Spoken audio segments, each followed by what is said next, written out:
चाहे नाग पंचमी हो, चाहे श्रावण महीने की शुक्ल पक्ष की, चाहे कृष्ण पक्ष की पंचमी हो, और समझ लो अच्छे से, श्रावण महीने की पंचमी के दिन देवाधिदेव महादेव पर चढ़ाई गई शमी पत्र आस्तिक मुनि का नाम लेकर, कौन से मुनि?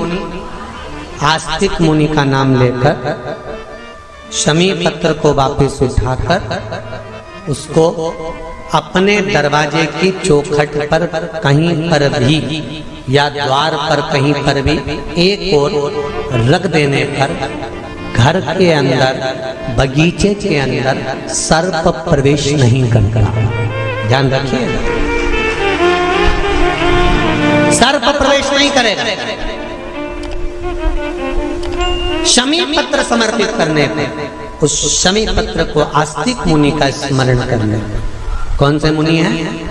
आस्तिक मुनि का स्मरण करने पर भीतर घर के अंदर बगीचे में सर्प भी प्रवेश नहीं। उस शमी पत्र में जया, विषहरा, शामली वारी, दौतली और देव, ये पांचों कन्याओं का भाव प्रकट हो जाता है और वो कन्याएं हमारे घर के द्वार की रक्षा करती हैं। तुम्हारे घर की बहन बेटी क्या करती है? तुम्हारे घर की बहन बेटियां क्या करती हैं? घर में बहन बेटी आती हैं तो बद्दुआ देकर नहीं जाती। घर में कन्याएं रहती हैं, बद्दुआ नहीं देती। घर की बेटियां जब दरवाजा छोड़कर शादी कर वाले दिन, विदाई के दिन अगर जाती भी हैं तो बेटियां हाथ में धान भरकर फेंक कर जाती हैं कि मेरा मायका खूब फले फूले, आगे बढ़े। छापे लगाकर चली जाती हैं कि हमने हमारी जीवन की सारी दौलत, जीवन का सारा सुख अपने मायके में दे दिया है। वो बेटियां होती हैं। तो जया, विषहरा, शामली बारी, दौतली, देव, ये उस घर में निवास करती हैं जिससे ये पंचमी, कौन सी तिथि? पंचमी, चाहे वो शुक्ल पक्ष की हो, चाहे वो कृष्ण पक्ष की। श्रावण महीने की पंचमी के दिन शंकर भगवान पर जिस परिवार के व्यक्ति का कांवड़ जल हमने बताया है आपको, जरूरी नहीं है कि डंडा बांधकर 2 कावड़ के जल के लोटे लेकर जाओ, आप अपने हाथ में भी 2 पात्र लेकर जा सकते हैं। पंचमी तिथि के दिन हाथ में 2 लोटे जल के, 2 कलश जल के जब हम शंकर भगवान को चढ़ाते हैं तो ऊपर जो कमंडल होता है शिव जी के ऊपर जलधारी होती है, जिसमें जया, विषहरा, शामली बारी, दौतली और देव, शंकर भगवान की 5 बेटियां जिसमें विराजमान होती हैं। जब हम जल समर्पित करते हैं, हमारे पीढ़ी में, परिवार में अगर कोई अधोगति में मर गया होता है, कुंवारी अवस्था में चले गया होता है, गर्भ में मर गया होता है, गर्भ के बाहर निकलकर भी अगर कुंवारी अवस्था में चले गया होता है, तो श्रावण महीने की दोनों पंचमी पर परिवार का अगर कोई एक व्यक्ति भी जल चढ़ा देता है शंकर भगवान पर, तो सर्प की योनि में नहीं पड़ता, जीव मुक्त हो जाता, प्रेत योनि में, सर्प की योनि से मुक्त हो जाता।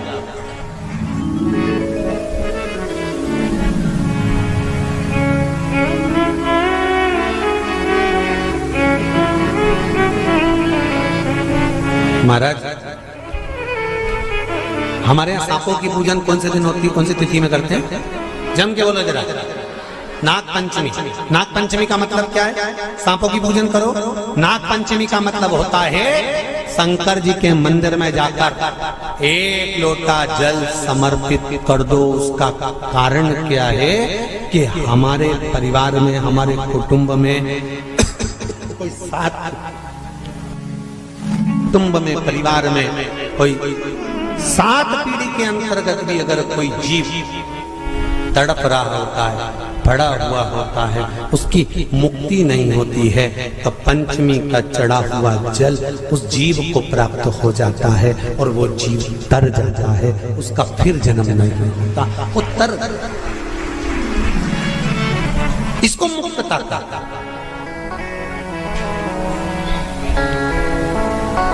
इसको मोक्ष का।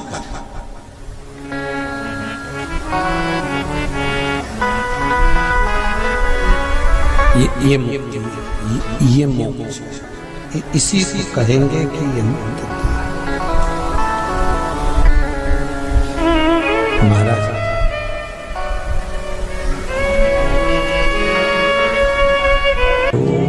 चाहे नाग पंचमी हो, चाहे श्रावण महीने की शुक्ल पक्ष की, चाहे कृष्ण पक्ष की पंचमी हो, और समझ लो अच्छे से, श्रावण महीने की पंचमी के दिन देवाधिदेव महादेव पर चढ़ाई गई शमी पत्र आस्तिक मुनि का नाम लेकर, कौन से मुनि? आस्तिक मुनि का नाम लेकर शमी पत्र को वापस उठाकर उसको अपने दरवाजे की चौखट पर कहीं पर भी या द्वार पर कहीं पर भी एक ओर रख देने पर घर के अंदर, बगीचे के अंदर सर्प प्रवेश नहीं करता। ध्यान रखिए, सर्प प्रवेश नहीं करेगा। शमी पत्र समर्पित करने पर, उस शमी पत्र को आस्तिक मुनि का स्मरण करने, कौन से मुनि है?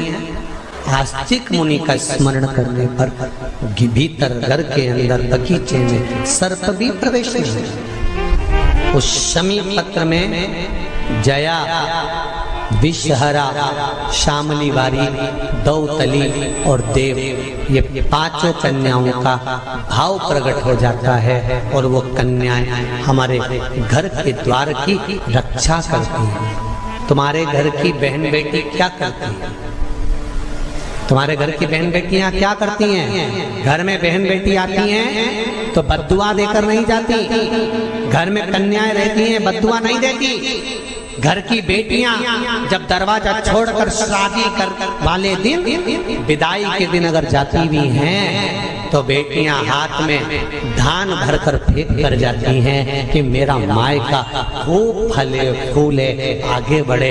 छापे लगाकर चली जाती हैं कि हमने हमारी जीवन की सारी दौलत, जीवन का सारा सुख अपने मायके में दे दिया है। वो बेटियां तो जया, विषहरा, शामली बारी, दौतली, देव, ये उस घर में निवास करती हैं जिससे भगवान की जिंदगी किसने संवारी? ये नागलक्ष्मी है। वासुकी नाग बड़े, शेषनाग छोटे, और शेषनाग की जिंदगी अगर कोई संवारने वाली है तो ये नागलक्ष्मी। ये नागलक्ष्मी जीवन संवार। नागलक्ष्मी शिव जी की आराधना में लगी, शंकर के अनुमोदन में, शिव की भक्ति में दिन रात डूबी रहती, दिन रात।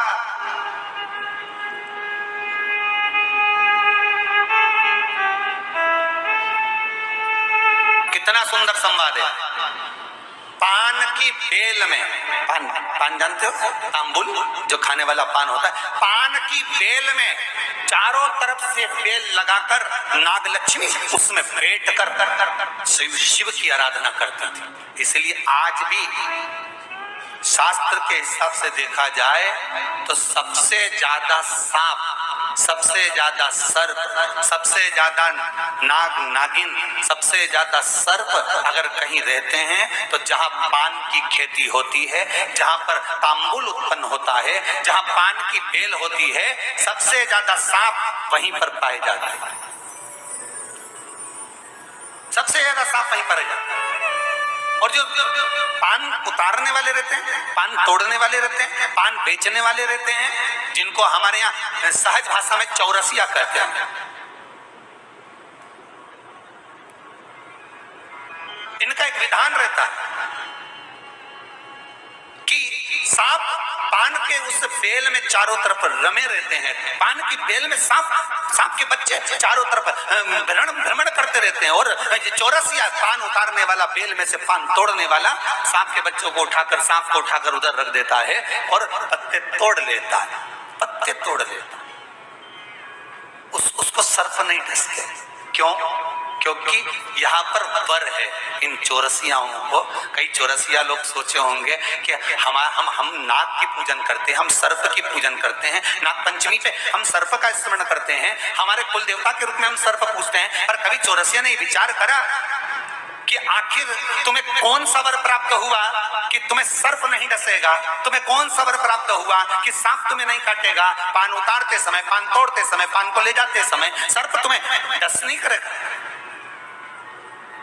क्योंकि जिस समय पर नाग लक्ष्मी भगवान शिव की आराधना करती है पान की बेल के पास में, उस समय पर एक सहज भाव में, एक ग्रामीण, एक सहजता उस नागिन को आते हुए देखता था, नाग लक्ष्मी को आते हुए देखता था। जो नागिन कभी तो सुंदर स्त्री का रूप, लक्ष्मी जैसा रूप बना लेती है और कभी नाग का रूप बना लेती है।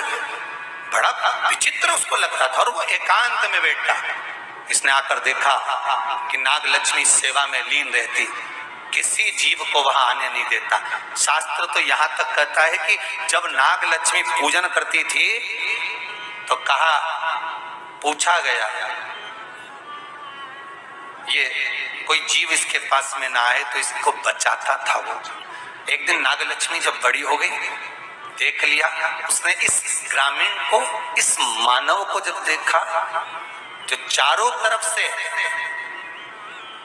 किसी ना किसी रूप में नाग लक्ष्मी को रसला कर देता है, प्रदान करता रहता है, कुछ ना कुछ तत्व देता रहता है।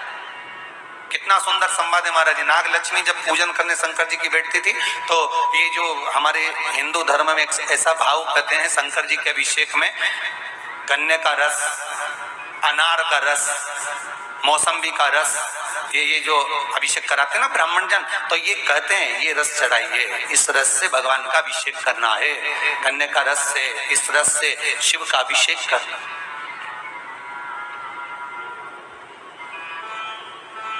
पुला कर देता है, रख देता है।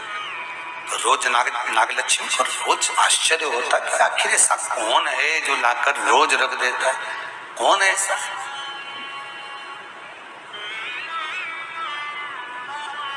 एक कौन ऐसा? आज नागलक्ष्मी ने उस जीव को देख लिया, उस मनुष्य को देख लिया,